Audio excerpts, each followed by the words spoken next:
Fellow citizens, at the center of this political banditry is the motor park brand of politics, nurtured by the old brigade politicians, and in recent times by President Bola Ahmed Tinubu. The 10th Senate is now under the fingertips of President Bola Ahmed Tinubu. Fellow citizens, at the center of this political banditry is the motor park brand of politics, nurtured by the old brigade politicians, and in recent times by President Bola Ahmed Tinubu. Mr. President, it is through your influence that the Nigerian National Assembly has become a haven for legislative rascality. Mr. President, it's under your watch that the National Assembly has become an extension of the executive, grossly violating the principles of separation of powers and rubber stamping the whims and caprices of your office, all while singing the international anthem of sycophants on your mandate we shall stand. Mr. President, thanks to your political machinations, Nigeria is now bedeviled by a captured National Assembly, the most ineffective in its checks and balances role since the start of the Fourth Republic. In 2006, the Fourth National Assembly had the audacity to reject the tenure extension bid of a sitting president. In 2010, the Sixth National Assembly summoned the courage to stand against the power hijacking cabal and restore Nigeria to the path of constitutionality by invoking the doctrine of necessity. In 2011, the House of Representatives of the Seventh National Assembly had the courage to elect its leaders, as did the Senate of the Eighth National Assembly in 2015, defying executive interference.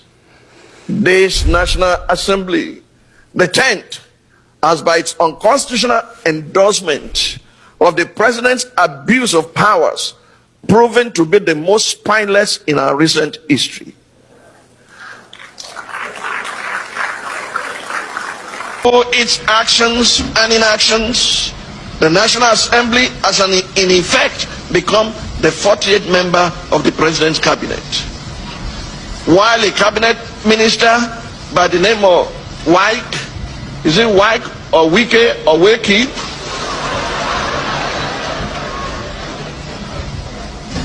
While a cabinet minister has more or less become a third-time state governor in Rivers State, pampered by the indulgences of the president. Recent events have made it clear to Nigerians that had this assembly been in place in 2006, when the third-term agenda was proposed, our democracy would have since morphed into one of Africa's lamentable tales of sit-tight dictatorship. To the president of the Nigerian Senate, who has not heeded the call to subject himself to an unbiased investigation, to clear his name of the allegations leveled against him, and under whose leadership the National Assembly has become a carry-go legislature, hiding under the umbrella of technicalities and a dubious voice voting system. I leave you and your conscience with the words of Frederic Bessiert, former deputy of the French National Assembly. He said, and I quote, "When plunder becomes a way of life for a group of men in a society, over the course of time, they create for themselves a legal system that authorizes it and a moral code that glorifies it." To the President of the Federal Republic of Nigeria, under whose brand of politics the institution of legislative oversight is collapsing and our democracy is faced with an existential threat, I say, Mr. President, Nigeria is too delicate for this kind of politics. If this state capture was what you meant by a Miloko, it is an anticlimax that can only be counterproductive at the end. I urge you, Mr. President, to think deeply and reflect on these words. No man is wise enough, nor good enough to be trusted with unlimited power. Mr. President, please stop playing God.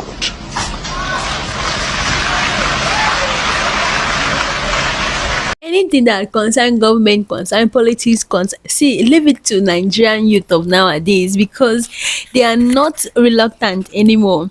They will take a video that so person was saying to so person, and they will bring it and analyze it for you to understand that the hand where they use buy food last 2 years is not the same hand they will use and buy food this particular second tenor anymore.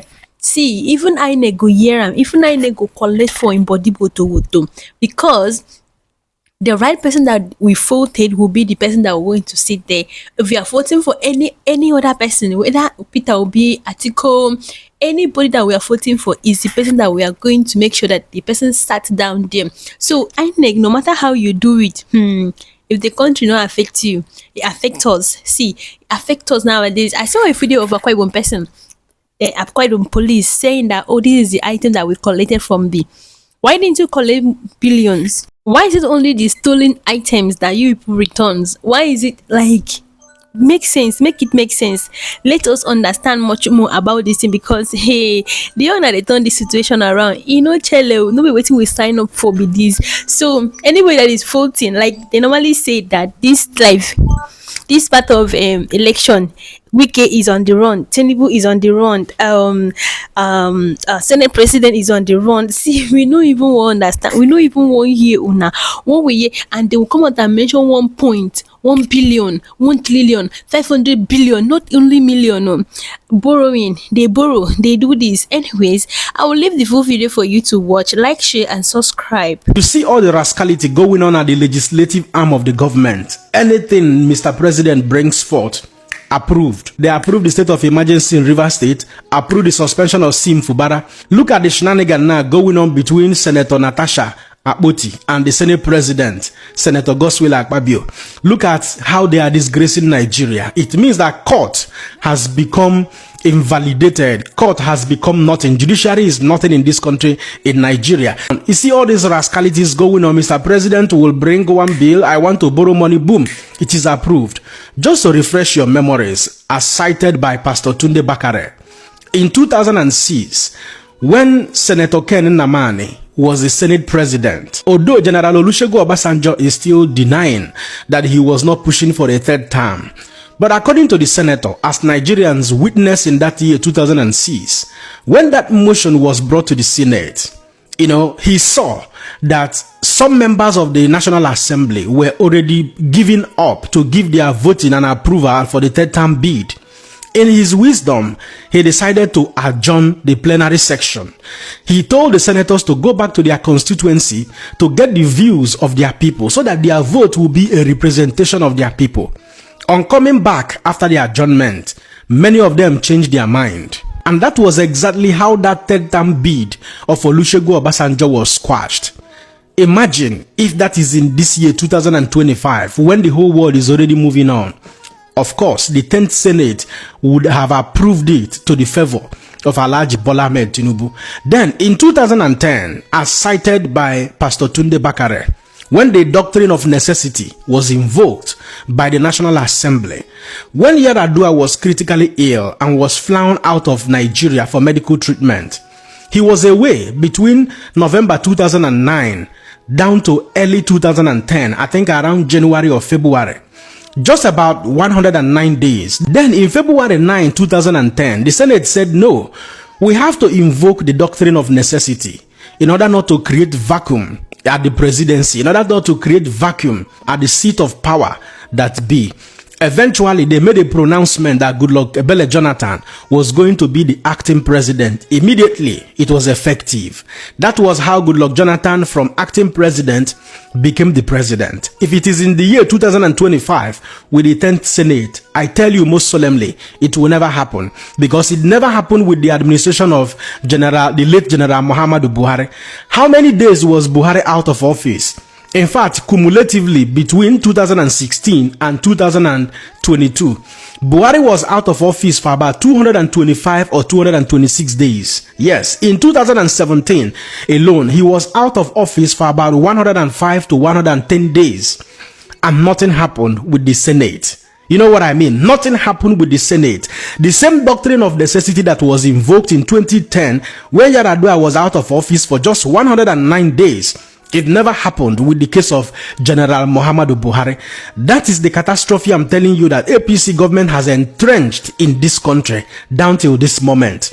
Now, back again in 2011, Goodluck Ebele Jonathan never nominated any Senate president. In fact, the Senate president as at that time was nominated by his people. Nigerian Senate president in 2011 was David Mark. In fact, he was nominated by his party, PDP, before the election now took place, and he won. Now, what happened with the case of Senator Déàth Akpbio?